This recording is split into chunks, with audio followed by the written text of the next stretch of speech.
1-0.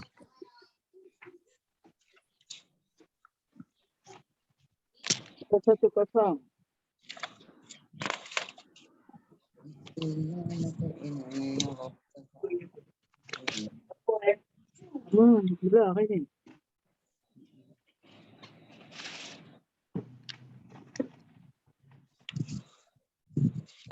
Okay. أعوذ بالله من الشيطان الرجيم. بسم الله الرحمن الرحيم.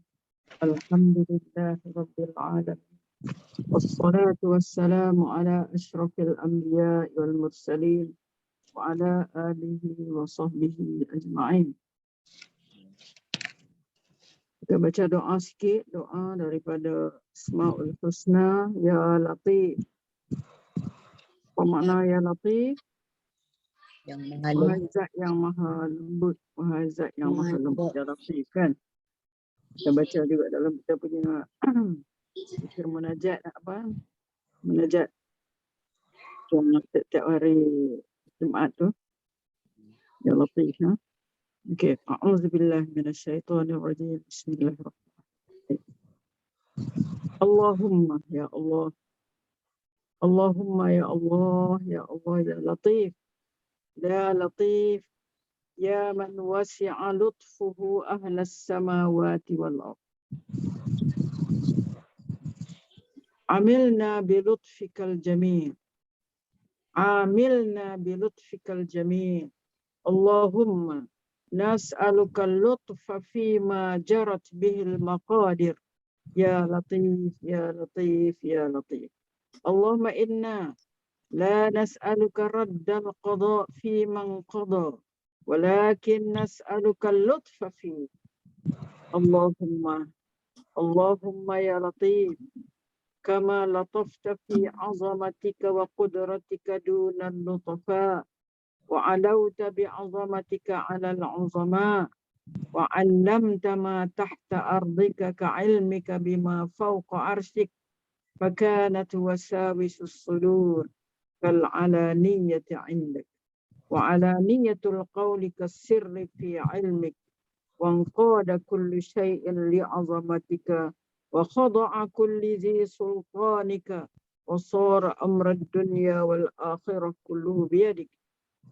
Ya Latif, ya Latif, ya Latif. Ij'al lana min kulli ghammin wa hammin, wa asbahna aw amsayna fihi farajan wa makhraja. Ya Allah, ya Latif, ya Latif, ya Latif, ya Allah yang maha lembut. Wahai yang kelembutannya meliputi seluruh penghuni langit dan bumi. Layanilah kami ya Latif, ya Latif, ya Latif, ya layanilah kami dengan kelembutan-Mu yang maha indah. Ya Allah, kami memohon kepadamu lemah lembut berhubung segala takdir-Mu. Wahai Allah yang maha halus lembut, sesungguhnya kami tidak memohon agar Engkau membatalkan ketetapan-Mu pada apapun yang berlaku. Akan tetapi yang kami mohonkan adalah agar ketetapan itu menghampiri kami dengan lemah lembut. Ya Allah, ya Latif, ya Latif, ya Latif. Sebagaimana sifat lembut-Mu di dalam keagungan-Mu dan kekuasaan-Mu pada hari kami yang tiada Kena ke sini sikit. Kena ke sini sikit. keluhuran-Mu dengan keagungan-Mu Lagi pada sikit lagi. agung. Pengetahuan-Mu akan apa yang ada di dalam bumi, sebagaimana pengetahuan-Mu akan apa yang berada di atas arasy-Mu. Setiap gerak-gerik hati kelihatan jelas bagimu. Ucapan yang terang-terangan bagaikan sesuatu yang rahsia di dalam pengetahuan-Mu. Tunduk patuh setiap sesuatu kepada keagungan-Mu. Berlutut seluruh pemerintah pada kuasa-Mu, sehingga segala urusan dunia dan akhirat seluruhnya berada di dalam kuasa-Mu. Maka ya Allah, ya Latif, ya Latif, ya Latif, berikanlah segala kesusahan yang kami hadapi kemudahan dan jalan keluar. Ya Allah, Ya Latif, Ya Latif, Ya Latif. Berikanlah segala kesusahan yang kami hadapi, kemudahan dan jalan keluar. Ya Latif, Ya Latif, Ya Latif. Berikanlah segala kesusahan yang kami hadapi, kemudahan dan jalan keluar. Wa sallallahu ala sayyidina Muhammad wa ala alihi wa sahbihi ajma'in. Walhamdulillahi rabbil alamin. Qabbalallah. Okey, muka surat 310. Hari itu saya janji nak ni sikit tentang apa? Ziarah kubur kan. Nah, saya nak kena buat lah. Sekejap lagi kita sambung yang tu. Tentang ziarah kubur. Kebetulan kan telah pergi share sikit lah, nak share dengan kawan-kawan. Semalam besan saya meninggal. Besan saya yang duduk di Keramat. Apa ni? Pak mentua kepada anak saya yang nombor 3 lah. Asral Wirda. Jadi tersentuh jugalah kan. Apabila sebelum disemayang jenazah tu,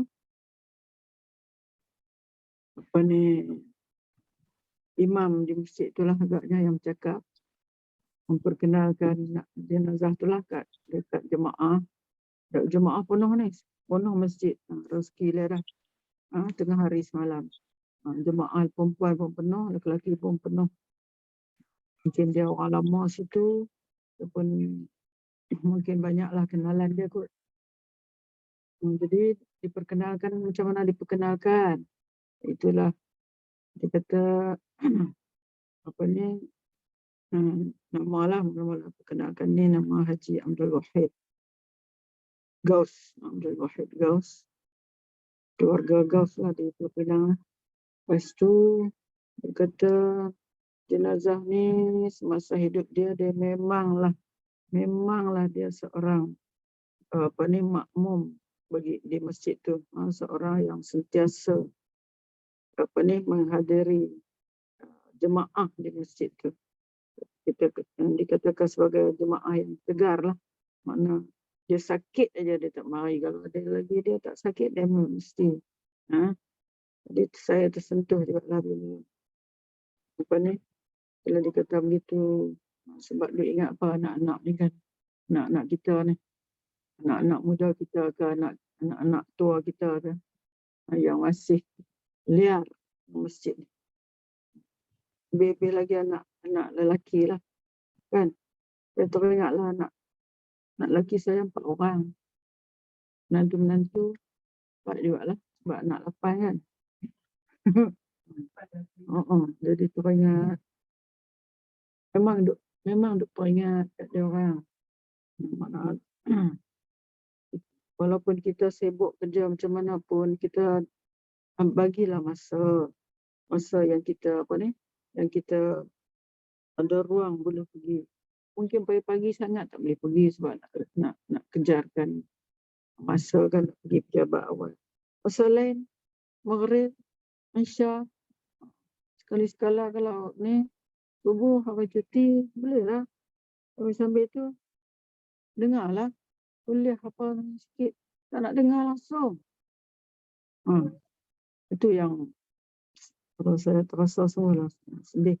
Bila kita tengok dia tahu kata orang tua ahli masjid, yang sebenarnya anak kita yang lelaki ni bukan ahli masjid.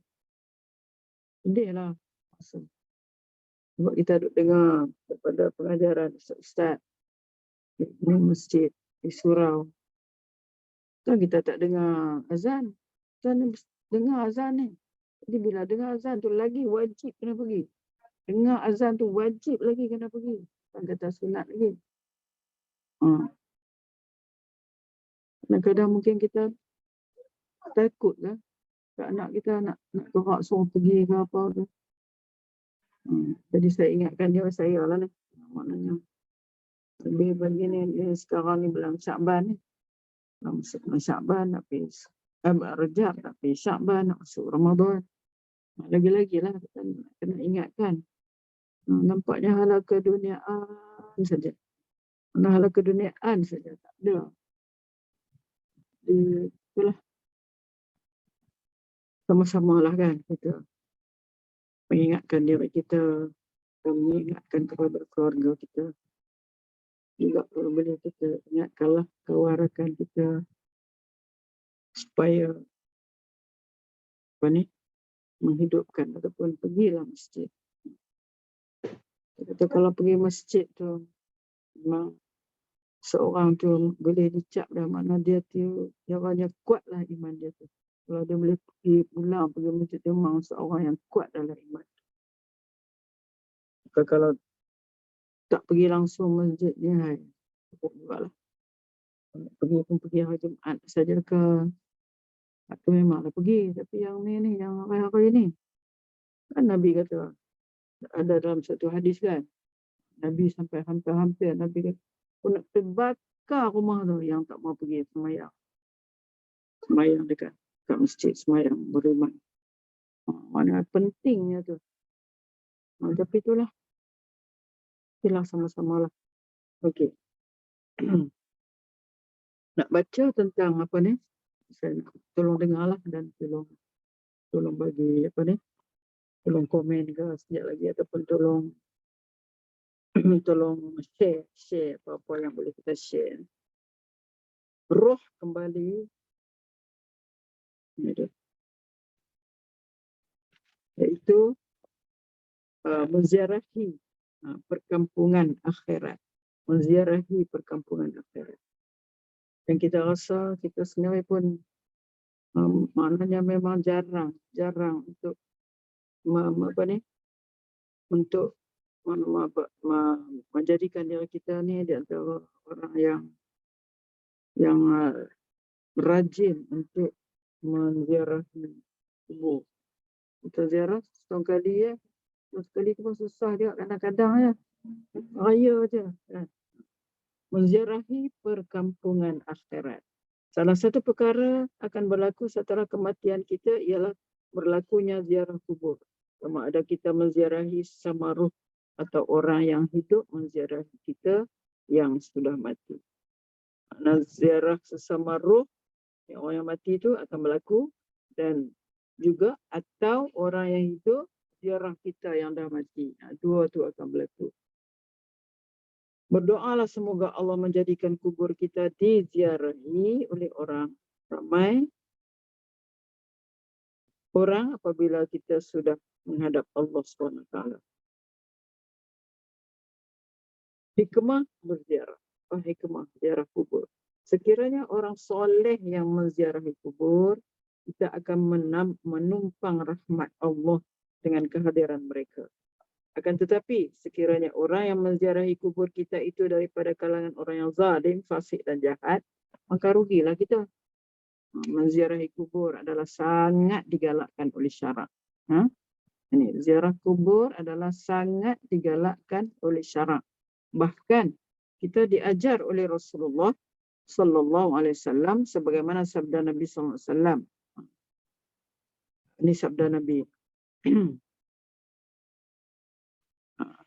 Kalau saya tak salah dia punya nas hadisnya kuntu nahaitukum an ziyaratul qubur.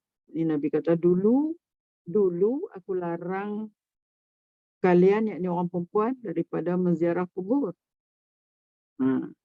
Betul? Ziarahlah kubur. Mana sekarang ni boleh ziarah kubur. Sesungguhnya ia mengingatkan kamu akan kematian. Jadi sebelum tu orang perempuan dilarang daripada ziarah kubur. Nabi kata. Tetapi pada Nabi cakap dia kata maka sekarang makna bolehlah dah ziarah kubur. Kenapa? Sesungguhnya ia mengingatkan kamu akan kematian. Jadi ini salah satu hikmahnya. Nah, kita susah sangat nak ingat mati ni. Dan kita duduk dalam semayang tu tak boleh lagi ingat mati. Sedangkan siapa Sayyidina Ali kata. Kalau nak ingatkan mati yang masa semayang. Macam mana cara? Kan kita duduk kiam tangan kan. Kita duduk kiam tangan macam kita mati dah. Boleh tak? Tak juga kan? Tak ingat juga. Macam-macam. Apa-apa. Kadang-kadang kita tengok apa-apa yang boleh menginsafkan kita kepada kematian. Tak juga. Tapi di sini Nabi kata, mana timbul. Mana sekarang dah boleh ziarah kubur, semuanya ia mengingatkan kamu akan kematian. Itu hadis ini riwayat Ahmad. Larangan terhadap orang perempuan daripada menziarahi kubur, kenapa? Adalah kerana apabila mereka menziarah, mereka melakukan perkara-perkara dilarang dalam agama seperti meratap, menangis, merawang dan sebagainya. Itu zaman jahiliah dululah, begitulah berlaku. Maknanya mereka meratap, menangis, koyak-koyak baju semua, meraung apa semua tu. Itu lepas tu dia kata dah boleh. Apabila kita banyak menziarahi kubur, kita akan banyak berfikir soal perjalanan akhirat kelak. Bahkan jika ingin melembutkan hati yang keras, perbanyakkanlah menziarahi kubur. Kita tahu kita hati ni keras kan. Nak menangis pun kadang susah.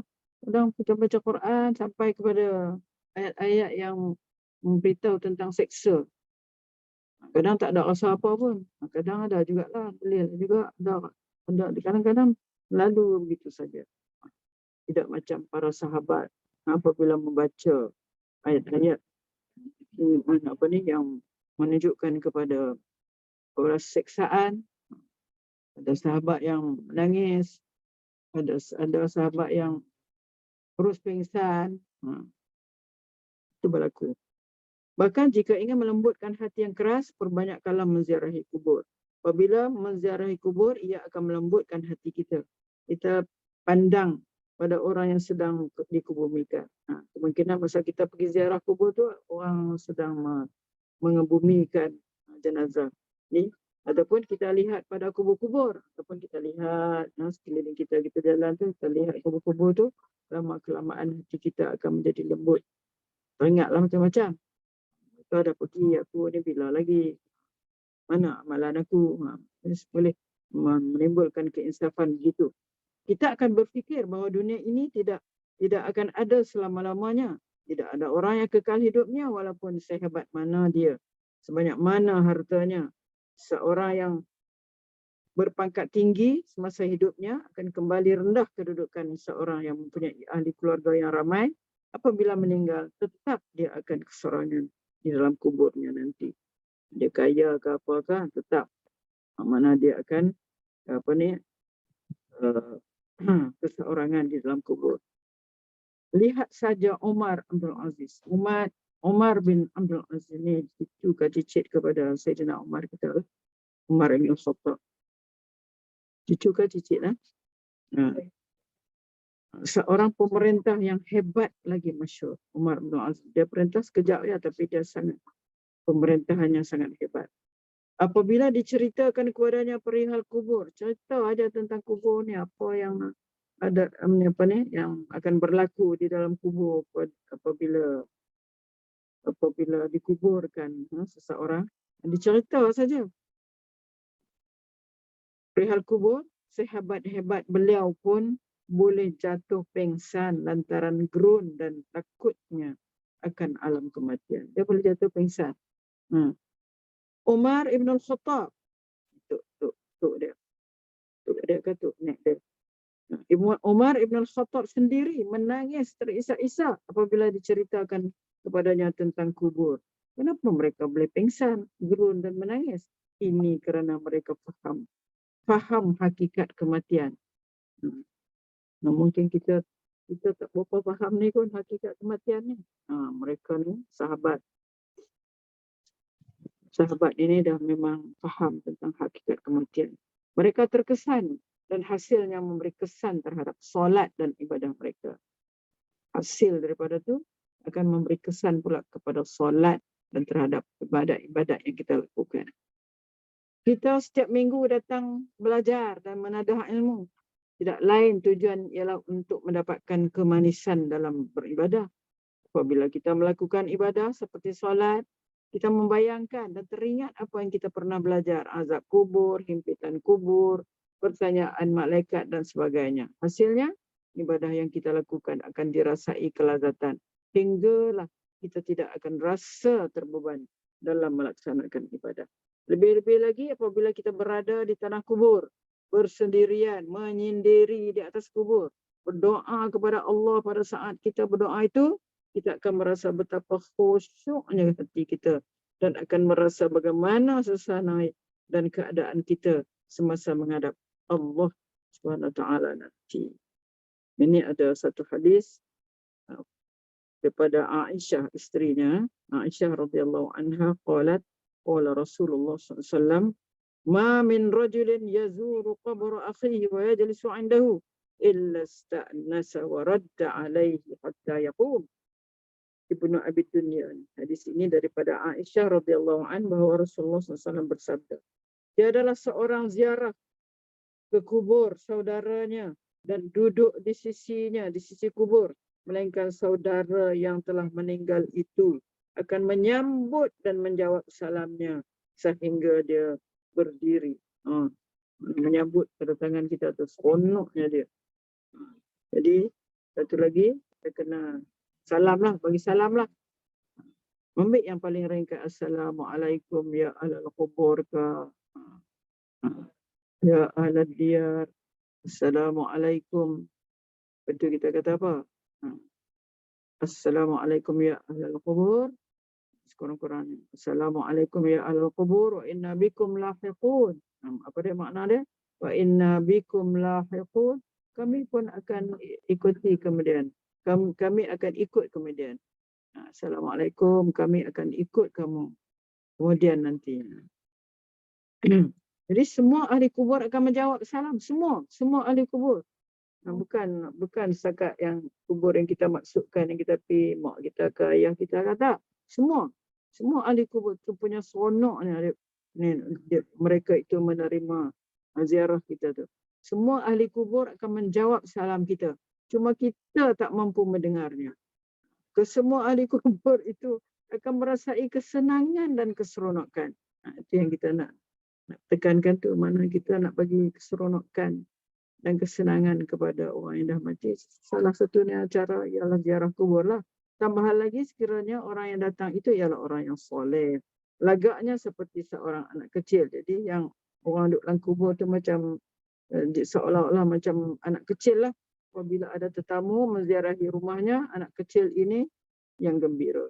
Sebab apa? Dia boleh buat apa? Apa saja, mak dia tak marah. Tarik tu ke apa.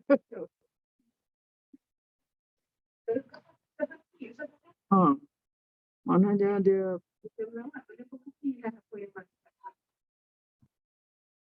solat konti ke apa kan? Mungkinlah juga dengan sebab kita ucap salam tu kan.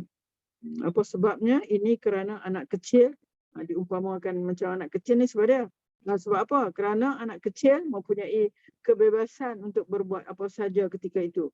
Menonton televisyen, berjalan ke sana sini. Mereka tahu mereka tidak akan dimarahi ibu kerana ibu sibuk melayani tetamu yang hadir. Begitulah halnya ahli kubur.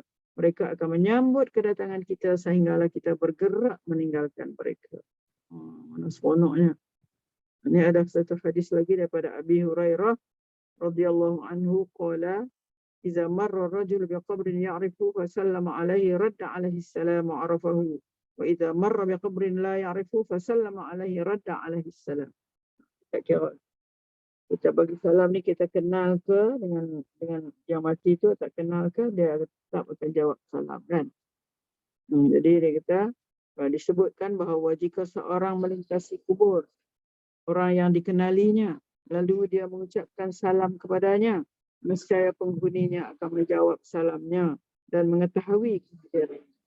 Jika seorang melintasi kubur yang tidak dikenalinya, lalu dia mengucapkan salam, nescaya penghuninya itu pun akan menjawab salamnya. Dikenal ke tak kenal ke?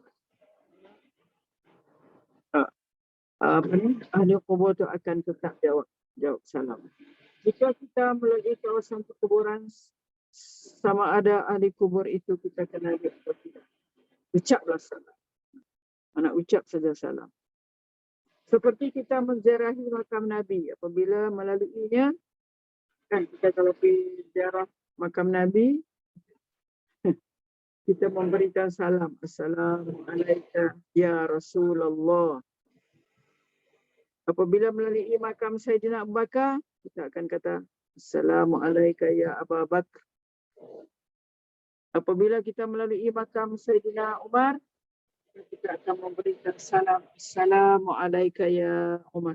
Jadi, mengapa kita memberikan salam dengan menyebut nama-nama mereka? Ini kerana mereka mendengar salam yang kita berikan kepada mereka. Jika ahli kubur yang kita ucapkan salam itu mengenali kita, mereka akan membalas salam kita. Sekalipun mereka tidak mengenali kita, pasti mereka akan menjawab salam kita kerana tergolong dalam orang. Ya, sebab tergolong dalam orang mukmin, maka dia akan menjawab salam. Dengar apa-apa tak? Ruizah dengar apa-apa tak? Dengar benda pelik-pelik tak? Mereka tak dengar. Dalam Islam, kita digalakkan untuk memandang. Ini sekarang tadi bagi salam. Mula-mula tadi kita buat kesimpulan makna sangat-sangat digalakkan oleh syarak untuk kita menziarah kubur. Kedua, ada gangguan bunyi tak? Anak murid? Ada gangguan bunyi tak? Sana, siapa dia? Okey, Ustazah tak ada apa pula. Anda dengar okey. Okey. Kadang-kadang putus-putus. Betul-betul. Ustazah, kalau kita lalu tu kita bagi salam biasa je. Agaknya elok berhenti kah? Putus-putus Ustazah. Salam biasa. Suara Ustazah berhenti. putus-putus.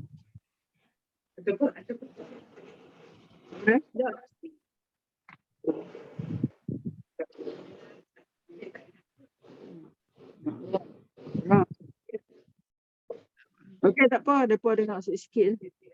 Dalam Islam, kita digalakkan untuk memandang. Ini pula, memandang kubur. Ini kita ni duduk lalu pimai-pimai rumah dia kat situ kan. Dengar pula tak pandang kubur, kita digalakkan memandang perkuburan orang ini. Pandang.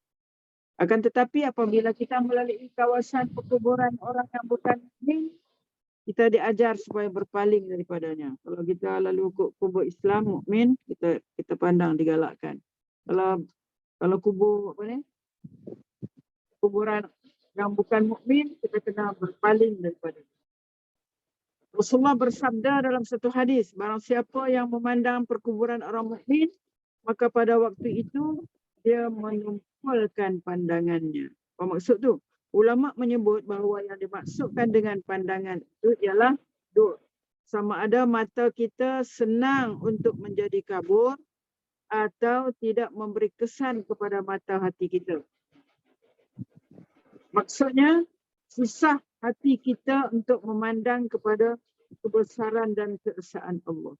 Kita kena pandanglah perkuburan orang Islam ni supaya kita tidak menjadi sebahagian daripada mana hati kita susah untuk memandang kepada kebesaran dan keesaan Allah. Sebenarnya suatu pandangan itu boleh mengundang kepada rahmat Allah. Pentingnya kita pandang tu sama ada kita akan mendapat rahmat daripada Allah ataupun juga rahmat kepada ahli kubur. Sebagai contoh, pandangan seorang ibu kepada anaknya, sebaliknya jika seorang yang zalim memandang kepada perkara yang diharamkan oleh Allah, maka pada waktu itu tidak ada rahmat baginya kerana kezalimannya. Mata hatinya hilang kekuatannya. Apa yang perlu kita lakukan ialah setiap kali mata kita memandang kepada perkuburan orang mukmin, berilah salam kepada mereka. Apabila kita memandang kepada perkuburan orang bukan mukmin, kita palingkan terus kita dari memandang. Dalam Islam juga kita diajar untuk selalu memandang kepada beberapa perkara yang membolehkan kita beroleh pahala. Selain daripada memandang kubur tu, ada dalam Islam ni perkara lain yang kita pandang dia, kita beroleh pahala. Antaranya ialah Baitullah. Kita melihat Baitullah di Makkah. Justru sekiranya kita solat di hadapan Kaabah, sunat untuk kita memandang Kaabah. Sunat. Kalau kita semayang biasa ni kan, kita disunatkan supaya tunduk ingat tempat sujud tu. Tapi bila di depan Kaabah ni, kita disunatkan memandang Kaabah. Sunat untuk kita memandang Kaabah. Begitu juga memandang Al-Quran. Al-Quran pandang saja pun dapat ganjaran. Pandang saja. Kadang-kadang kita melihat setengah orang menggantungkan Al-Quran dalam bentuk yang cantik sehingga membuatkan kita geram untuk membaca. Memandangnya saja pahala. Apatah lagi membacanya. Kita pandang tu kaligrafi yang tulisan yang diframekan tu, itu pun dapat pahala. Apatah lagi kita membacanya. Memandang anak-anak juga mendapat pahala. Memandang suami atau isteri kita juga mendapat. Kita duduk di veranda bersama suami pada waktu petang. Sambil termenung, memandang wajahnya, suami kita bertanya kepada kita. Mintanya buat apa tu? Jawablah, sedang buat pahala ni. Sedang buat pahala ni Abang Awil. Pahala apa? Pahala kita memandang kepada orang yang bukan mahram kepada kita mungkin berapa dosa. Mana kita pandang suami itu, kita dapat pahala. Kan? Antara perkara kita digalakkan untuk memandang juga ialah kubur. Kita bincang sekarang ni.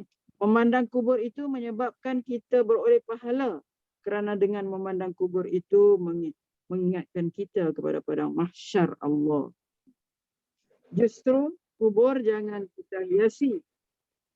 Kubur tak boleh dihiasi. Jangan kita buatkan binaan yang melampau-lampau. Itulah orang hanya akan sibuk dengan binaan saja. Memandang kubur manalah yang cantik. Sedangkan mereka tidak mengetahui perihal yang berlaku di dalam kubur itu. Yang pentingnya adalah apa yang berlaku di dalam kubur. Malahan yang paling penting pada kita orang yang hidup ini ialah bagaimana kita ingin memberi kekuatan dan khidmat kita kepada orang yang berada di dalam kubur.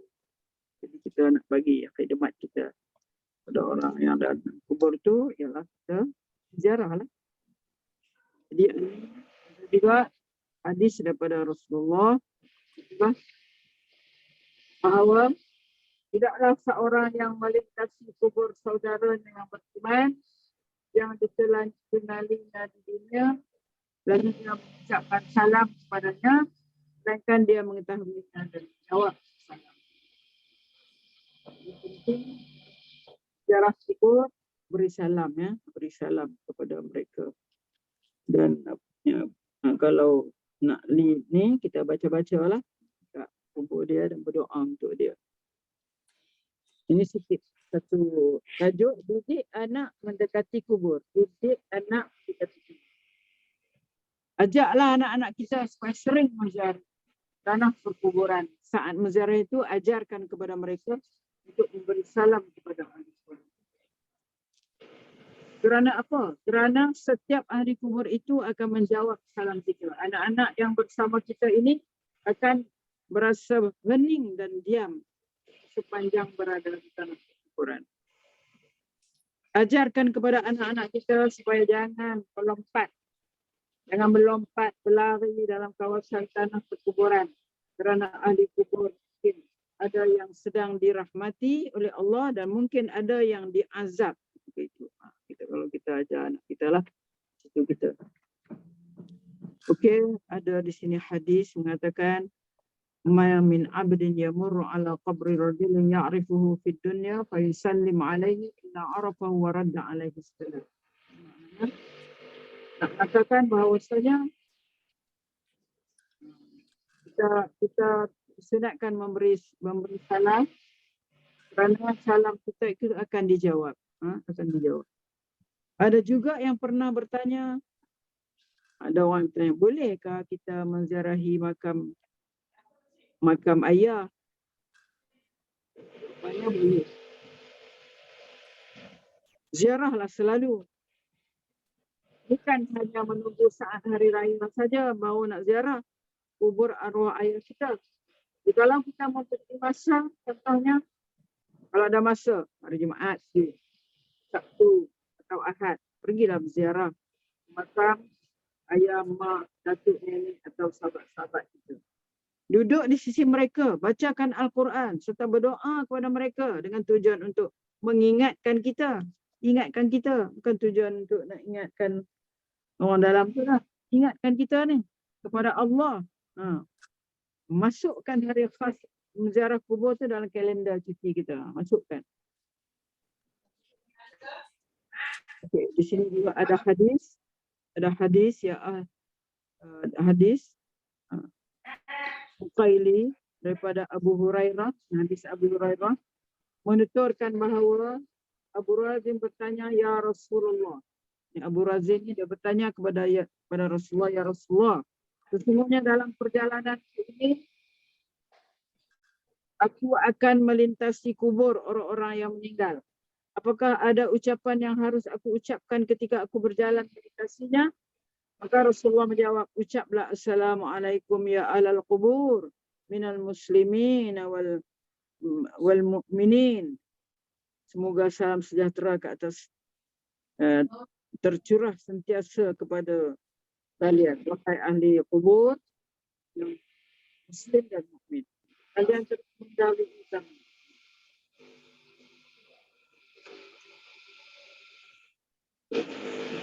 Kemudian Abu Razim bertanya, ya Rasulullah. Abu Razim bertanya lagi, wahai Rasulullah, apakah mereka ini mendengar? Tanya. Adakah mereka baginda menjawab? Mereka itu mendengar, tapi mereka tidak menjawab. Lebih lanjut, baginda bersabda, Abu Razim, tidakkah engkau meredai jika malaikat sebanyak jumlah mereka yang menjawab salam kepadamu?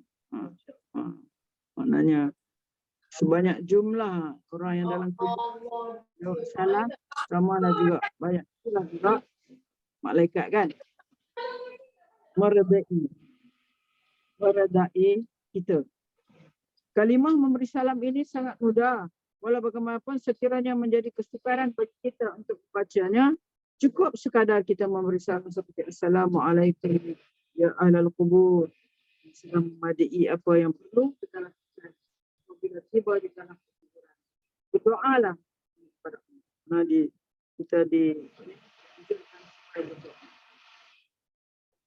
Jangan sekali-kali kita bercakap dengan ahli kubur perkara yang adalah dilarang dalam agama. Mungkin ada orang pergi ke kubur, dia pergi kat pertunisan, duduk bisik-bisik. Nak cerita ataupun nak duduk bawa bawa awek dia ke petunjuk.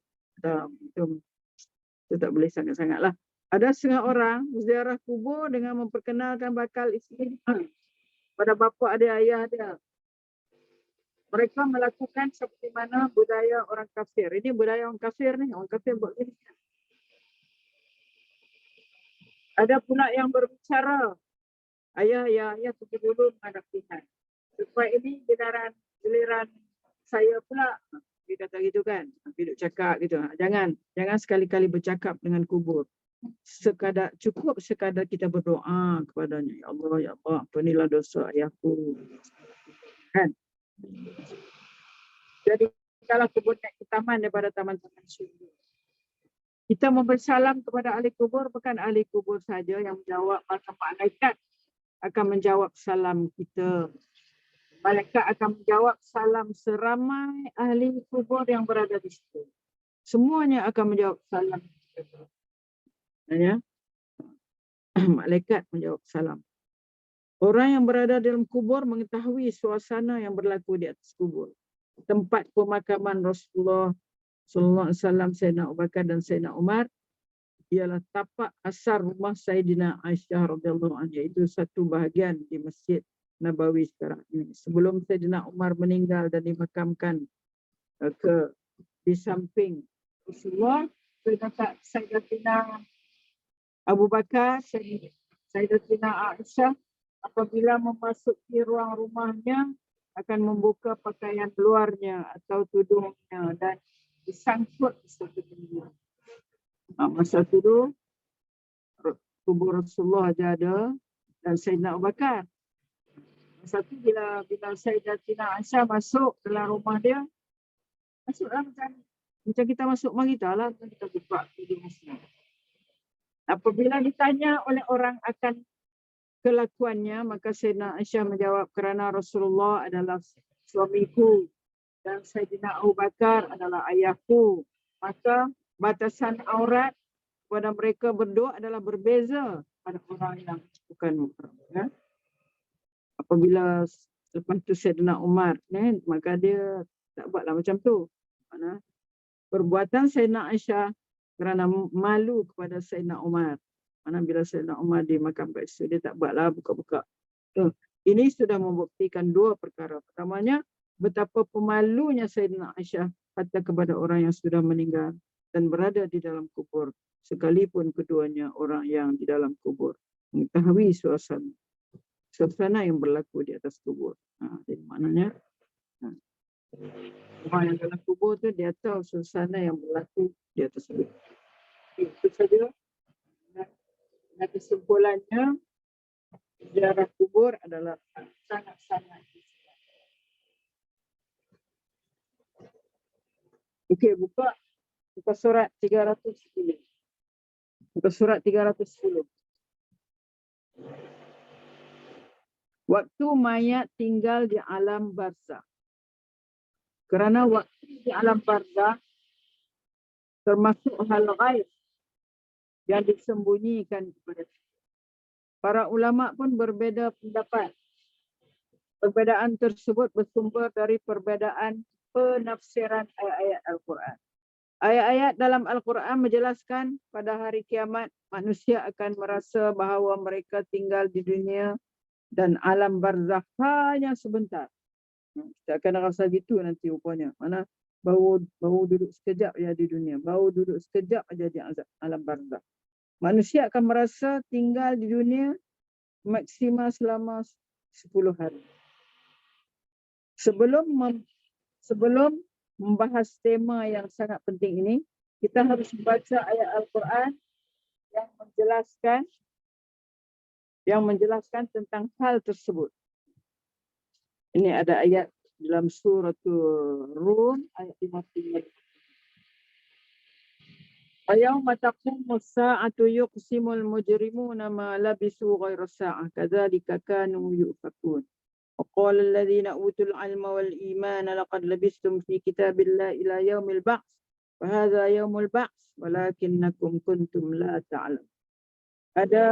Dan pada hari terjadinya kiamat, orang-orang yang berdosa akan bersumpah bahawa mereka tidaklah tinggal melainkan sesaat.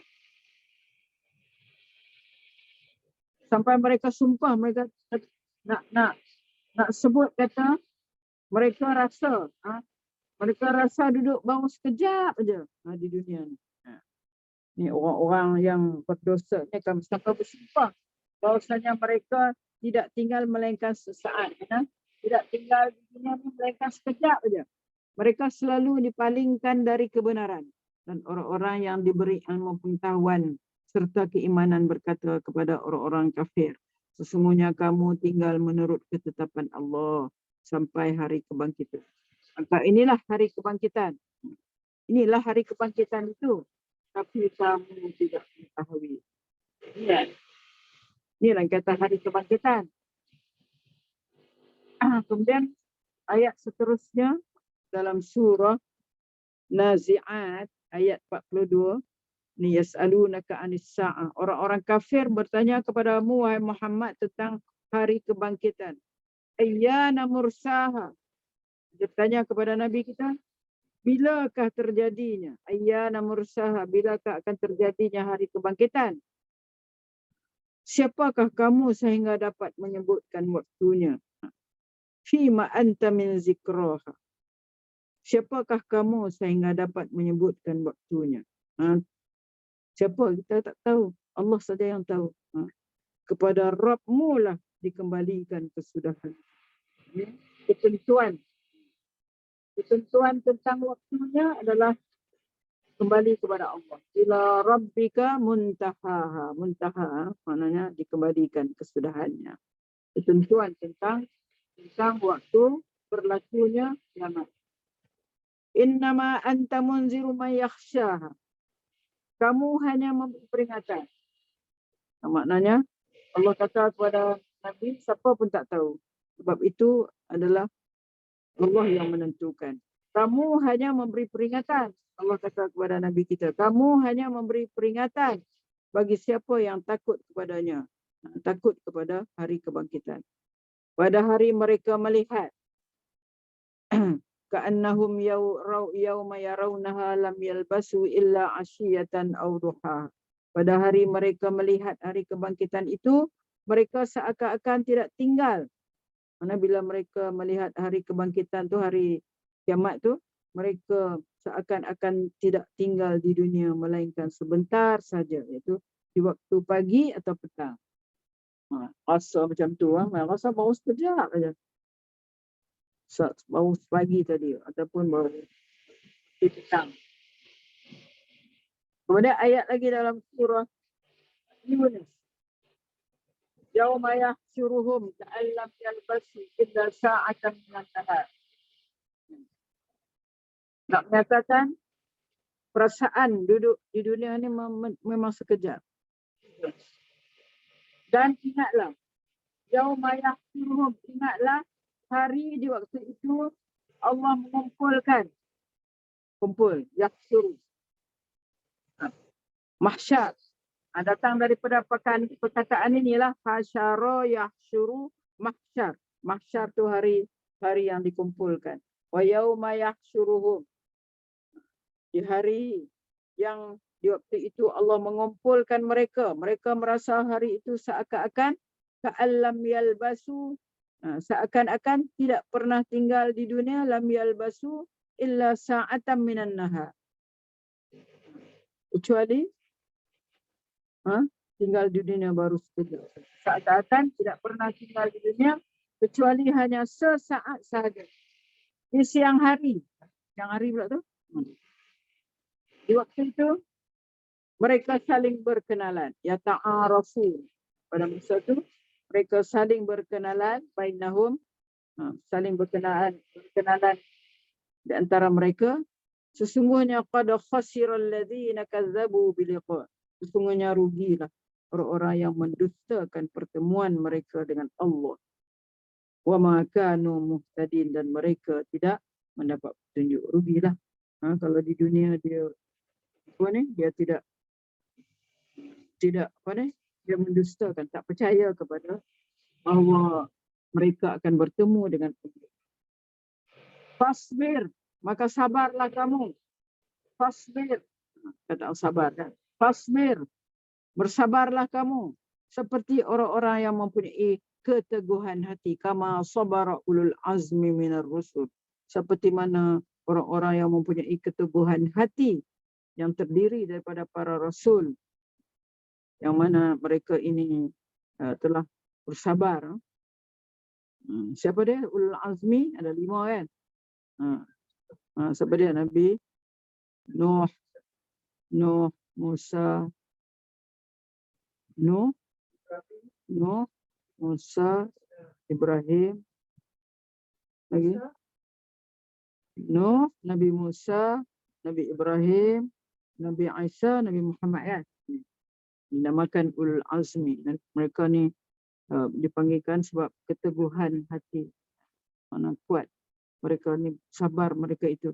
Dan janganlah kamu meminta disegerakan azab. Wala tasta'jil lahum. Jangan kamu minta disegerakan azab bagi mereka. Pada hari mereka melihat azab, ka'annahum yawma yarawna. Pada hari mereka melihat azab yang diancamkan kepada mereka, mereka merasa seolah-olah tidak tinggal di dunia melainkan sesaat pada siang hari. Dan itu semua ayat-ayat ni nak menunjukkan bahawasanya perasaan sekejap saja duduk di dunia, tiba-tiba Ketemu hari akhirat. Dan dalam suratul Ahqaf. Ini dalam surah Taha, yauma yunfakhu fis-sur, iaitu pada hari yang pada waktu itu ditiup sangkakala. Yunfakhu fis-sur. Kalau kita jumpa perkataan ni, maknanya ditiuplah sangkakala. Yunfakhu fis-sur. Sur tu makna sangkakala. Sangkakala, dan pada hari itu wa nahsyuru, pada hari itu bila ditiup sangkakala, pada hari itu kami akan mengumpulkan. Wa nahsyuru, kami akan kumpul. Mahsyar, nahsyuru, kami akan kumpulkan siapa? Orang-orang yang berdosa. Mujrimin itu orang-orang yang berdosa dengan muka yang biru-biruan, zurqa itu makna biru.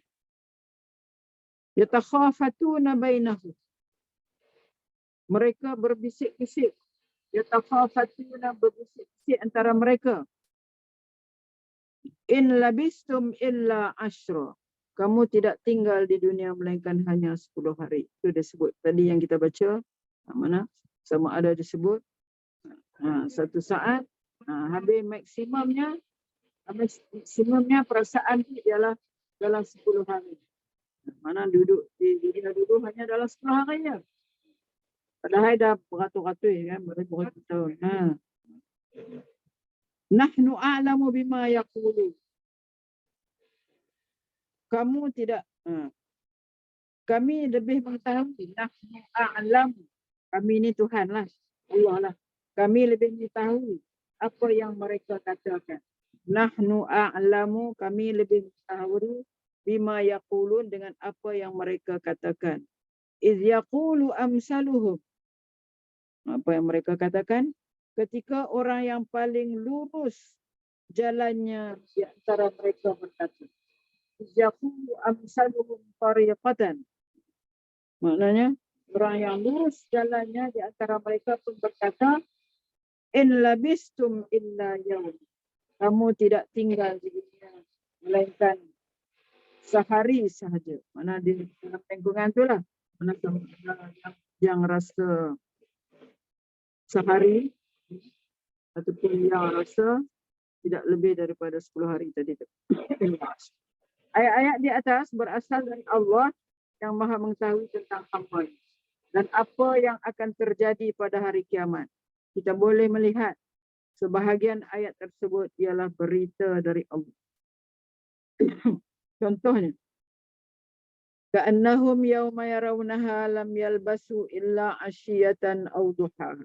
Pada hari mereka melihat hari kebangkitan itu, mereka seakan-akan tidak tinggal di dunia melainkan sebentar saja. Mana nak menunjukkan, maknanya rasa sebentar saja duduk di dunia, di waktu petang atau pagi. Ka'annahum yawma yarawna ma yu'aduna lam yalbasu illa sa'atan min nahar. Pada hari mereka melihat azab yang diancamkan kepada mereka, mereka merasa seolah-olah tidak tinggal di dunia ini melainkan sesaat saja, iaitu pada siang hari. Wa yauma yahsyuruhum, semua itu menunjukkan kepada perasaan tu rasa sekejap sebentar tinggal di dunia ini. Dan ingatlah hari yang di waktu itu Allah mengumpulkan mereka. Mereka merasa di hari itu seakan-akan tidak pernah tinggal di dunia melainkan hanya sesaat sahaja di siang hari. Kita pun boleh mengetahui sebahagian ayat tersebut akan diucapkan oleh sebahagian manusia. Misalnya ayat dalam suratul Rum. Dan pada hari terjadinya kiamat, orang-orang yang berdosa bersumpah. Ayat ini dah lalu tadi. Orang-orang yang berdosa, al-mujrimun itu mana orang-orang berdosa sampai sanggup bersumpah. Mereka tidak tinggal melainkan sesaat. Nak kata itu perasaan mereka itu rasa sekejap tinggal di sini. Yaqulu amsaluhum tariqatan in labistum illa yaum. Ketika berkata orang-orang yang paling lurus jalannya di antara mereka itu, kamu tidak tinggal di dunia melainkan sehari saja. Semua ayat tersebut ialah berita dari Allah. Namun di dalam Al-Quran, Allah ingin menegaskan bahawa dia mengetahui hal itu. Pada hari kiamat, manusia akan mengetahui dan merasakannya secara langsung. Oleh kerana itu, manusia akan berkata dengan mulut mereka sendiri. Hal inilah yang akan dirasakan manusia pada hari kiamat. Tak kala mereka melihat azab pada hari kiamat, manusia akan merasakan rendahnya kenikmatan di dunia ini. Mereka akan melupakan hari-hari di dunia hingga hari-hari tersebut seolah-olah menjadi sesaat, sehari, pagi atau petang hari sahaja. Sehari, pagi atau petang saja. Jika perasaan terhadap waktu di dunia telah hilang, perasaan terhadap waktu di dunia ini dah hilang. Macam dah pada mereka. Di mana perasaan terhadap waktu di alam barzakh? Kalau perasaan tentang waktu di dunia dah hilang, maka perasaan terhadap waktu di alam barzakh yang boleh dirasakan seorang manusia selama puluhan ribuan tahun. Apakah perasaan tentang waktu yang sangat singkat mencakup seluruh kehidupan dunia dan alam barzakh? Perasaan tentang waktu sangat singkat tu termasukkah seluruh kehidupan masa dia di dunia dulu atau sampai ke alam barzakh? Apakah makna atau kamu tidak tinggal berarti kehidupan dunia dan alam barzakh dua-dua sekali? Ataukah ini kehidupan dunia saja tanpa alam barzakh? Kita tengok. Boleh jadi waktu tinggal di sini ialah mencakup kehidupan dunia dan alam barzakh. Ini pendapat ni lah. Kita termasuklah daripada dunia, masa tinggal di dunia dan alam barzakh. Kita kata ketahlah beribu-ribu tahun kan? Beribu-ribu tahun kalau orang daripada zaman Adam tu dah juta-juta. Mana termasuk tu yang dia rasa sekejap sangat tu. Mana termasuklah di alam dunia dan alam barzakh. Jadi jika yang dimaksudkan salah satunya saja, ia adalah alam barzakh. Jika ia dimaksudkan salah satunya saja, ia adalah alam barzakh. Pendapat ni lah, ni pendapat. Pendapat tersebut berdasarkan beberapa ayat yang akan penulislah akan sebutkan di dalam pembahasan selanjutnya. Namun pendapat yang paling kuat, pendapat paling kuat ia mencakup termasuk mana kehidupan dunia dan alam barzakh. Sebab dibandingkan alam barzakh yang boleh mencapai puluhan ribu tahun, waktu kehidupan di dunia terasa sangat pendek. Dengan demikian, ia boleh berarti kedua-duanya lah dimasukkan. Akan tetapi, masih ada pertanyaan. Apakah di alam barzakh kita akan rasa waktu yang sangat panjang? Atau kita tidak boleh merasakan waktu tersebut? Sehingga kenikmatan atau siksaan yang terus-menerus ditampakkan sama dengan mimpi indah atau buruk dalam tidur. Namun ia berlangsung hingga hari kebangkitan. Agar lebih jelas, kita akan balas tema tersebut.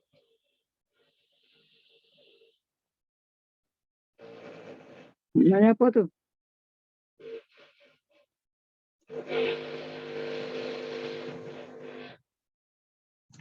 Maknanya kita yang kita kata seksa kubur tu, kita hanya ditampakkan kan, dinampakkan sama ada seksa ke ataupun apa ni, surga ke, ditampakkan saja. Betul lah. Kalau rasa, mana rasa dengan roh dan jasad. Kalau rasa, tapi tidak ada, dikatakan tidak ada roh dan jasad merasai di dalam kubur, tak ada, di alam barzakh tak ada. Cuma dikatakan yang kita rasa roh kita dan jasad kita ada itu sama. Masa soalan dua malaikat tu aja. Soal jawab tu. Roh dan jasad. Lepas tu habis. Terus tengok je lah. Apakah orang mati merasakan waktu di alam barzakh? Apakah orang mati merasakan waktu? Dia rasa waktu tu, masa tu. Sebagaimana telah diterangkan sebelumnya, Allah menjelaskan kepada kita, ketika manusia melihat kedahsyatan hari kiamat, mereka akan merasa bahawa mereka tinggal di dunia dalam waktu yang sangat singkat. Akan tetapi, sebelum dibangkitkan, apakah manusia akan merasakan waktu saat berada di alam barzakh? Apakah manusia akan merasakan waktu? Dia rasa ada waktu tu masa dia berada di alam barzakh. Manusia tidak akan merasakan waktu tersebut. Kerana jika merasakan waktu yang berlangsung selama ribuan tahun, mereka pasti telah mendapatkan siksaan yang Allah ancamkan atau dilepas. Itu pada hari kiamat, ketika orang kafir bersumpah bahawa dia tidak tinggal di dunia kecuali hanya sebentar. Namun, sekalipun manusia kehilangan perasaan terhadap waktu, pengetahuan mereka tidak hilang. Perasaan hilang. Perasaan terhadap waktu tak ada. Tapi pengetahuan mereka tidak hilang. Jika ada orang berusia 50 tahun, waktu yang telah dilaluinya akan hilang. Akan tetapi ia tidak boleh melupakannya. Mana dia tahulah, mana dia lalu lama tu. Ia tidak boleh melupakannya dan pengetahuannya tetap ada. Kerana jika tidak demikian, ia tidak akan ingat sedikit pun semua perbuatan yang telah dilakukan. Perasaan akan hilang sedangkan ingatan tidak. Rasa hilang tapi ingatan tak hilang. Allah berfirman, yauma yatadzakkarul insanu ma sa'a. Pada hari ketika manusia teringat tentang apa yang telah dikerjakannya. Itulah maknanya ada ingatan dia. Dengan demikian, perasaan terhadap waktu akan hilang. Yang tetap ada ialah ingatan di dalam Al-Quran. Perasaan terhadap waktu akan hilang. Yang tetap ada ialah ingatan di dalam Al-Quran. Perasaan terhadap waktu hilang, tak ada. Yang tetap ada ialah ingatan di dalam Al-Quran. Kita akan mendapatkan contoh nyata yang membuktikan hal ini. Di dalam surah Al-Baqarah, Allah menyebutkan tentang kisah Uzair yang telah mati selama 100 tahun. Akan kita baca alam buku hijau kita tu kan. Allah kemudian menghidupkan dan bertanya kepadanya tentang berapa lama dia mati. Dia menjawab 1 hari atau setengah hari. Yauman au ba'da yaum gitu. Itu juga di dalam surah Kahfi, Allah juga menyebutkan kisah Ashabul Kahfi yang dia matikan selama 309 tahun. Kemudian Allah menghidupkan mereka hingga mereka bertanya satu sama lain tentang berapa lama mereka tidur. Mereka menjawab sehari atau setengah hari. Kemudian tentang samalah dengan tentang kisah Uzair. Allah berfirman. Oh, ini panjang ni ayat dia, surah Baqarah ayat 2. Atau apakah kamu tidak memerhatikan orang-orang yang melalui suatu negeri yang temboknya telah roboh menutupi atapnya. Ia berkata, bagaimana Allah menghidupkan kembali negeri ini setelah roboh? Maka Allah mematikan orang itu. Uzair itulah 100 tahun. Kemudian menghidupkannya kembali. Allah bertanya, berapa lamanya kamu tinggal di sini? Ia menjawab, saya tinggal di sini sehari atau setengah hari. Allah berfirman, sebenarnya kamu tinggal di sini 100 tahun lamanya. Lihat kepada makanan dan minumanmu yang belum berubah. Dan lihatlah kepada kaldaimu yang telah menjadi tulang belulang. Tengok, makanan tak berubah, tapi kaldai dah tulang belulang. Kami akan menjadikan kamu sebagai tanda kekuasaan kami bagi manusia. Dan lihatlah kepada tulang belulang kaldai itu, bagaimana kami menyusunnya kembali. Kemudian kami menusuknya kembali dengan daging. Maka tak kala telah nyata kepadanya bagaimana Allah menghidupkan yang telah mati, ia pun berkata, saya yakin bahawa Allah Maha Kuasa atas segala sesuatu. Allah telah mematikannya Uzair ini selama 100 tahun. Kemudian bertanya kepadanya berapa lama ia tinggal. Dia pun menjawab sehari atau setengah hari. Dengan kata lain, dia merasa sama dengan hidup harian tadi. Padahal 100 tahun telah berlalu. Sementara tentang kisah Ashabul Kahfi. Nah, ini yang disebut dalam Suratul Kahfi. Sesungguhnya dan demikianlah kami bangkitkan mereka. Kadzalika ba'asnahum. Kami bangkitkan mereka agar mereka saling bertanya di antara mereka sendiri. Salah seorang di antara mereka berkata, sudah berapa lamakah kamu berada di sini? Mereka menjawab. Kawan-kawan menjawab, kita berada di sini sehari atau setengah hari. Berkata yang lain lagi, Tuhan kamu, Rabb kamu telah mengetahui berapa lama kamu berada di sini. Lalu Allah menjelaskan, walabisu fi kahfihim. Mereka ini lalu kemudian Allah menjelaskan waktu mereka tinggal di gua itu berapa lama.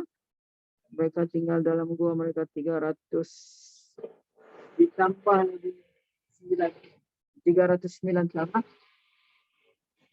Berdasarkan kisah Uzair dan Ashabul Kahfi, kita boleh melihat bahawa perasaan mereka terhadap waktu ialah sama, yakni sehari atau setengah hari.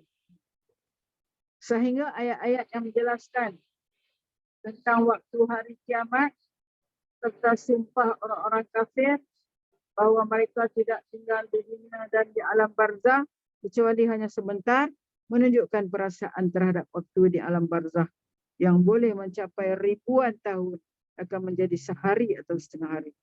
Dengan demikian, kita telah mengetahui siksa kubur, hal yang disembunyikan. Ya.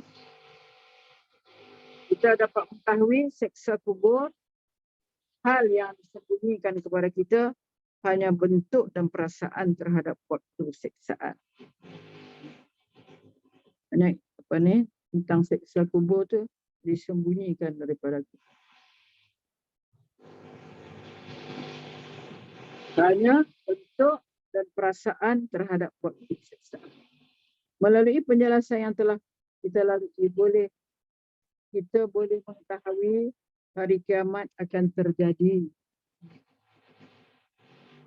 jika manusia telah mati, atau waktu yang tersisa menuju hari kiamat bagi seorang manusia ialah waktu yang tersisa dari hidupnya. Hal ini berdasarkan waktu di alam barzakh dan menjadi sedikit. Waktu di alam barzakh akan menjadi sedikit. Itu sehari atau setengah hari. Dan akhirnya Allah membangkitkan orang yang ada di dalam kubur. Allah mengetahui tentang hal yang telah sedang dan akan terjadi. Allah mengetahui tentang hal yang telah sedang dan akan terjadi. Dia yang lebih mengetahui alam barzakh serta perasaan dan pengetahuan manusia terhadap alam barzakh. Dia pula yang lebih mengetahui tentang waktu yang dihabiskan di alam barzakh.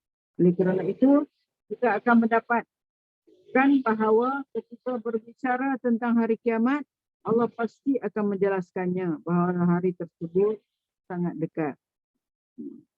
Fasbir sabran jamila innahum yarawnahu ba'ida wa narahu qariba. Maka bersabarlah kamu dengan sabar yang baik. Sesungguhnya mereka memandang siksaan itu jauh, sedangkan kami memandangnya dekat. Yas'alukan nas 'anis sa'ah qul 'ilmuha 'indallah. Dan tahukah kamu hai Muhammad, boleh jadi hari kebangkitan itu sudah dekat waktunya. Manusia tanya kepada Nabi tentang hari kiamat. Allah suruh katakan kepada mereka wahai Muhammad. Untuk mengetahui tentang hari kiamat itu adalah Allah sahaja. Dan boleh jadi wa ma yudrika la'alla as-sa'ata taqim. Boleh jadi hari kebangkitan itu sudah dekat waktu. Kemudian ayat seterusnya fasayunghiduna ilaika ru'usahum yaquluna huwa qul asa ayatin qarib. Lalu mereka akan menggeleng-gelengkan kepala mereka kepadamu dan berkata, bila akan terjadi, bila itu akan terjadi, dan bila kiamat itu akan terjadi. Allah SWT Nabi kita jawab, katakanlah, mudah-mudahan waktu kebangkitan itu dekat. Jadi sebab Allah lebih mengetahui hari kiamat. Dia lebih mengetahui bahawa hari kiamat dekat kepada manusia. Hari kiamat dekat kepada manusia manapun yang diciptakan di muka bumi. Hal ini berdasarkan bahawa perasaan terhadap waktu di alam barzakh akan hilang. Hari kiamat ialah waktu yang tersisa di dalam hidup. Yalah. Itu tentang apa ni? Alam barzakh.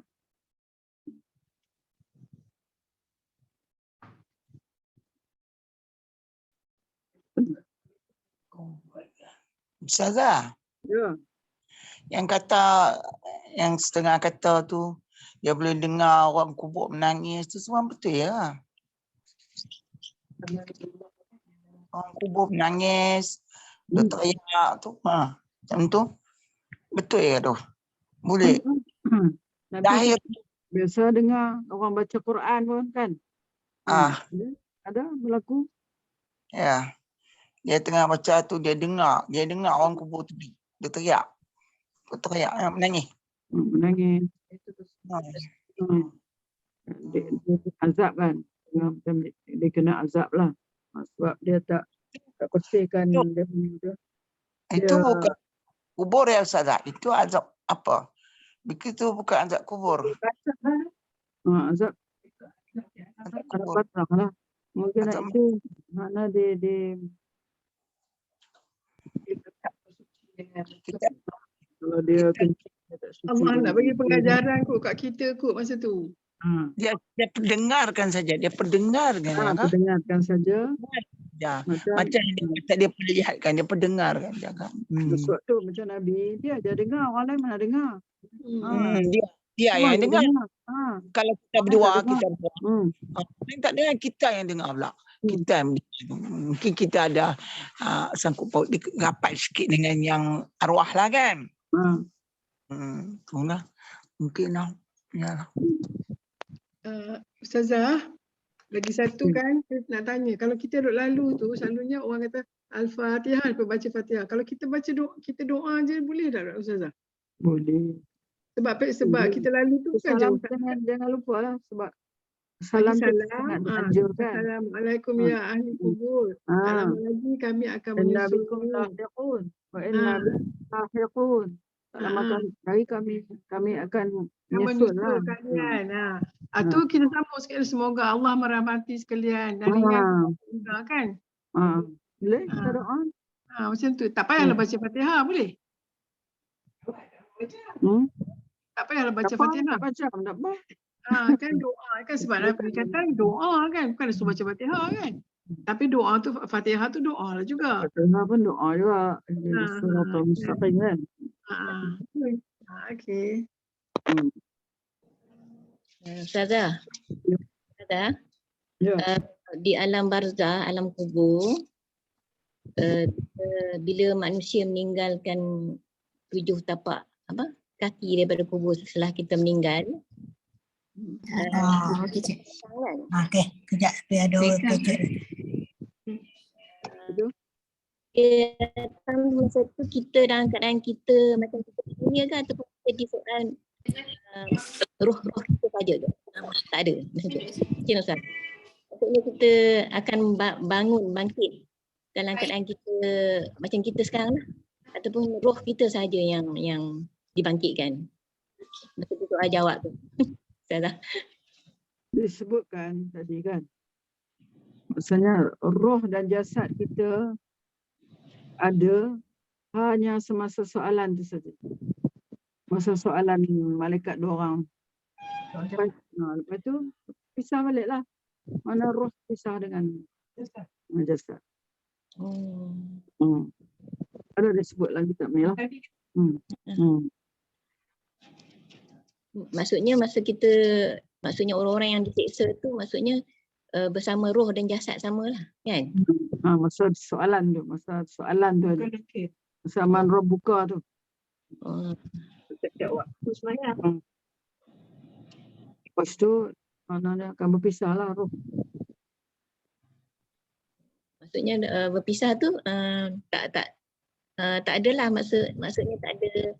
Tak ada lah, maknanya jasad tu tak ada makna lah. Bila tak ada roh, jasad tu tak ada makna. Jasad tu akan hancur habis lah, jadi tanah lah kan. Yang disiksa satu roh dia lah macam kita sebut itu kan. Maknanya roh yang tersiksa. Sebab akan diperlihatkan. Akan diperlihatkan pagi, petang. Kalau kita ni ahli syurga, diperlihatkan syurga lah. Kalau ahli neraka, diperlihatkan. Maksudnya diperlihatkan tu lebih sakit daripada makna lebih terasa seksa lah. Allah memperlihatkan tu. Satu lagi yang berkenaan ziarah tu, Ustazah. Apa tu, kalau misalnya orang tu meninggal kat macam Madinah kan, kita kan. Jadi macam mana tu Ustazah? Kita doa saja kan? Oh, adalah kita nak pergi macam mana? Tak boleh tengok orang. Jauh kan? Pahala. Pahala. Ziarah. Doakan. Itulah ziarah kita doakan. Apa kelebihan orang meninggal di Madinah Ustazah?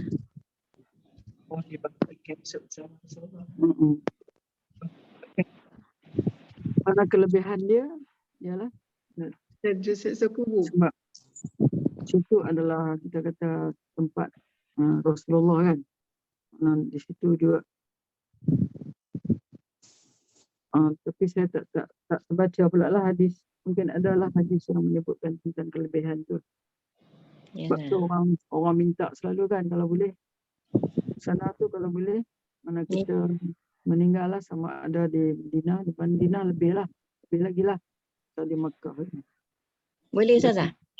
Kita doa, kita meninggal kat sana boleh? Boleh kita doa untuk meninggal di sana.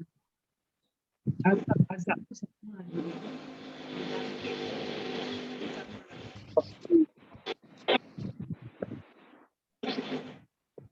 Ustazah betul kan apa kata kalau kita meninggal di Mekah dengan Madinah, kita tak kena seksa kubur? Tolong saya tak jumpa lagi lah. Banyak macam tu lah duk katakan tu yang siapa kata kalau contoh kalau meninggal hari Jumaat contoh kan kalau meninggal macam tu lah.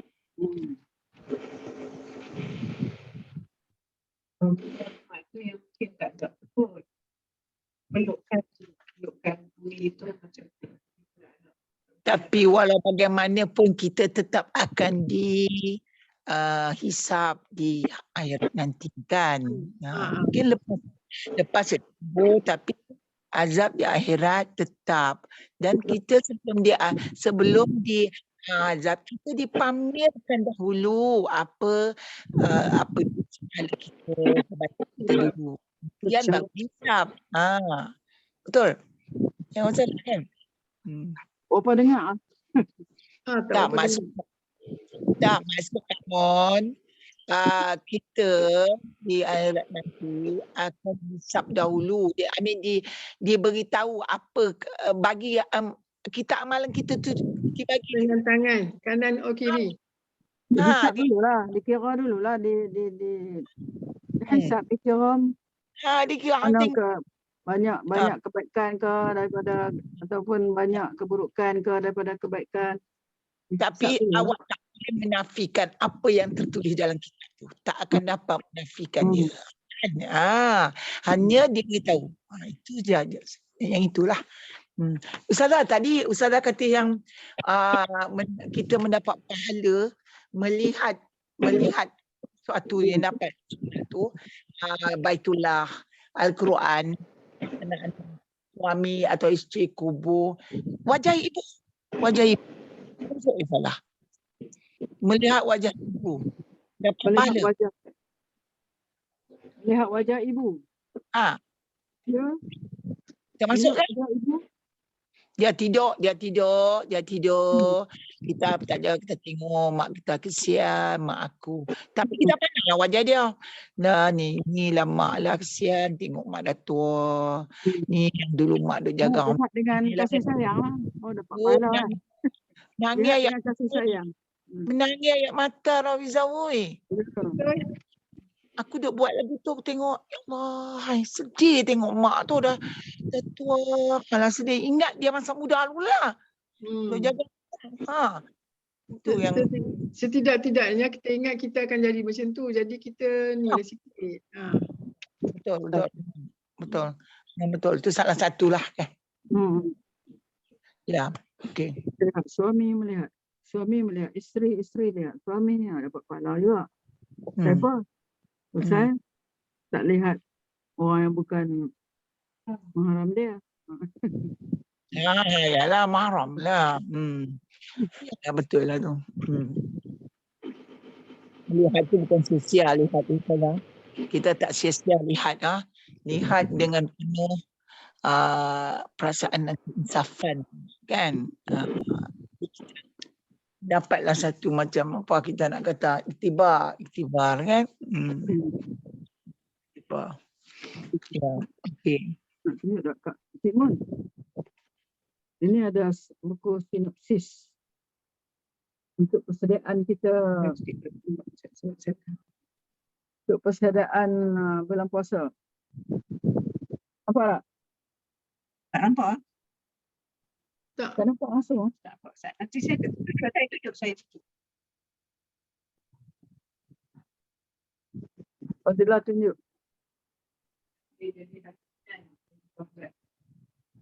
Aduh. Untuk tadarus. Cik Mon, untuk tadarus ni. Bulan puasa. Ada Ustazah. Terus bulan puasa ni Ustazah, saya tak tahulah, pergi nak kena tanya juga semua pada murabiah dan juga semua ahli, bagaimana kita nak buat. Adakah setiap hari kita kena surah macam dulu? Atau kita buat kumpulan? Kita tetap buat kumpulan. Selalu desa memang dekat 50 orang lah. So saya akan bagi 5 hingga 6 kumpulan kan. Kalau 5-6 bulan dulu kita buat video call. So far video call. Sebab apa, kalau tadarus ni kita tak boleh buat macam Zoom tu, tak boleh lah sebab ramai kan. Ramai, kita mesti buat, kita mesti jadikan kumpulan. Setiap kumpulan setiap kumpulan 8 hingga 10. 12 pun boleh. Sebab apa? Bukan semua masuk sekali rap. Tapi kalau semua dapat masuk sekali, itu baguslah. Kalau yang boleh buat Google Meet, 5 atau 10 orang, 12 orang kan. Tapi biasa kumpulan kita tak melebihi 12 orang. Kan? Itu je lah. Tapi kita tak tahu macam mana keadaan ni. Sekarang tak boleh nak kata lah Ustazah. Tunggu. Kita tak boleh nak kata ni. Saya tak boleh nak predict. Tak boleh nak jangka apa akan berlaku esok 2-3 hari lagi, tak tahu. Tak tahu. Tapi kita bersedia lah. Kita bersedia. Kita nak buat macam ni. Itulah maksud saya. Kita nak ada kumpulan jugalah baru boleh. Cakap cadang. Cadangan? Kalau kita buat hari Khamis dengan hari Jumaat sekarang, kita buat tadarus sinopsis ni. Hari lain kita maksudnya hari Khamis pagi kita tadarus sama-sama kumpulan. Tapi Khamis petang dengan Jumaat pagi kita bersama-sama dengan sinopsis 114 surah. Kelas kita ni kita gantikan dengan tadarus. Sinopsis ni. Macam sekarang kita ada biasa kan. Tapi kita buat sinopsis 114 setiap hari Jumaat dan Khamis petang. Petang kot masing-masing sibuk kot nak buka puasa, nak Dia kena pagi juga. Kena pagi juga. Kena pagi. Sebab bukan apa. Biasa yang Kak Mon lah, kalau tak pergi surau pun, kita memang kan saya tu pukul 6 tu dah tak ada masak-masak lagi dah. Tapi saya masak sendiri.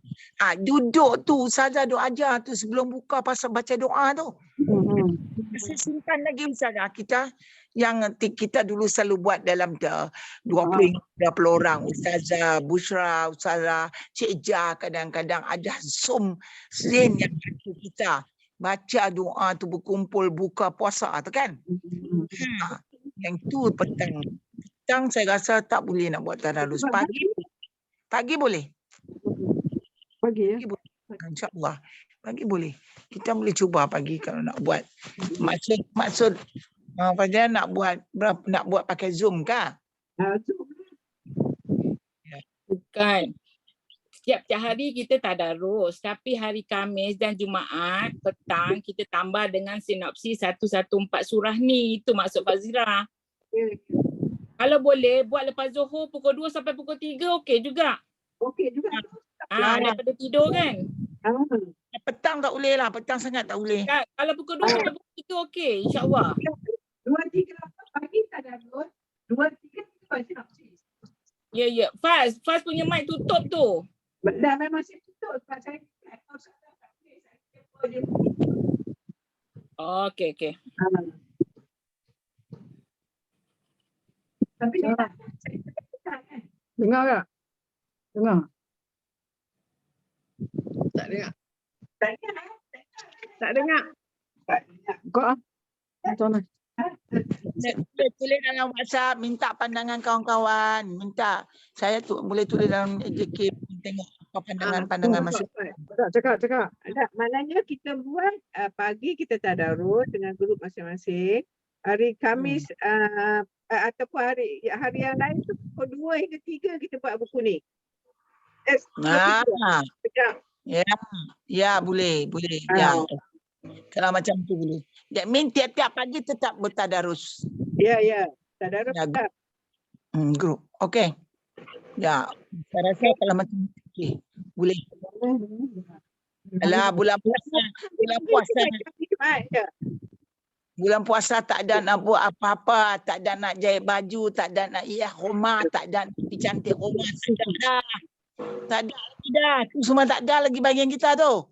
Okey, sinopsis ni nak buat hari-hari kedua ke selang sehari ke macam mana? Tapi Ustazah punya masa lah. Ustazah punya masa kita tak ada. Tak ada. Yang biasa ada Arab pun kita tak ada. Mana boleh buat Isnin, Rabu, Jumaat. Ya, boleh. Boleh. Boleh juga. Selang-selang. Selang-selang lah. Selang-selang. Isnin, Rabu, Jumaat. Kalau nak buat hari-hari pun boleh sebab kita kena kira. Kita kena ambil kira. Kita kena tamat biasanya. Kita tepat pada 3 hari bulan tu kita dah mula bertadarus. Okey, 3 bulan 4. Tapi kita akan menghabiskan tadarus kita lebih awal. Lebih awal seminggu atau 5 hari sebelum hari raya. Biasanya. So, kalau boleh buat hari-hari pun okey. Masalah.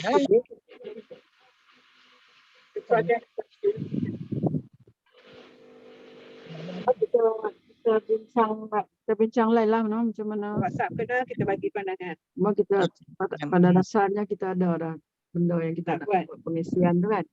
Ya, pengisian tu. Ya, betul. Okey, boleh.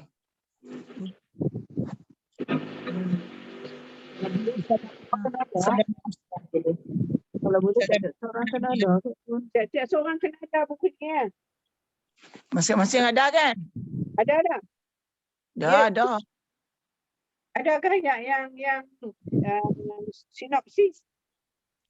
Tak sama dengan buku 114 surah kan, Faz? Tak sama. Sama. Okey, tu nak order ya? Dia RM20 satu. Okey, order. Okey, boleh. Boleh start order lah kot. Boleh bagi nama siapa nak lah. Masuk dalam WhatsApp. Sinopsis berapa ringgit taruh nama. Okey. Okey, insya-Allah. So kalau ketinggalan, tinggallah jawabnya. Nah, nak fikir tak nak balik kampung no apa ke. Nah, tu nasi dapat recording kan. Besok Kak Mon tak dapat dah. Tapi Kak Mon akan tengok dekat hospital. Kak Mon akan pergi KPJ lah besok pagi pukul 9. Ya, Okey, insya-Allah. rekamannya. Okey. Minggu depan kita ada satu tajuk ya. Ada satu tajuk ya. Okey. InsyaAllah. Okey. Depan tajuk berlindung dari siksa kubur. Okey, kita doa ya. Kita doa a'udzubillahi minasyaitonirrajim. Bismillahirrahmanirrahim. Amin. Alhamdulillah Rabbil Alamin. Wassalatu wassalamu ala ashrafil anbiya wal mursalin wa ala alihi wa sahbihi ajma'in. Allahumma inna nastaudi'uka ma 'allamtana fardudhu ilayna 'inda hajatina ilayhi wa la tunsinahu ya rabbal alamin.